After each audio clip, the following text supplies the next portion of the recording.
ଯାହାର ଜନ୍ମ ରବିବାର ପିଲାଟି ଦିନରୁ ସେ କଳାକାର। ଯାହାର ଜନ୍ମ ସୋମବାର ସେ ଆମର ଭାରି ସଂସ୍କାର। ଯାହାର ଜନ୍ମ ମଙ୍ଗଳବାର ରୂପରେ ସେ ଚମତ୍କାର, ଗୁଣରେ ଟିକେ ଅପରିଷ୍କାର। ଯାହାର ଜନ୍ମ ବୁଧବାର କରୁଛି ସମସ୍ତଙ୍କୁ ସେ ଅତ୍ୟାଚାର। ଯାହାର ଜନ୍ମ ଗୁରୁବାର ଖଟା ମିଠା ତାର ଆଚାର ବ୍ୟବହାର।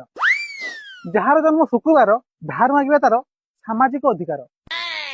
ଯାହାର ଜନ୍ମ ଶନିବାର ସେ ତ ନୁହେଁ ନିଜର, ସେ ହବ ଆଉ କାହାର।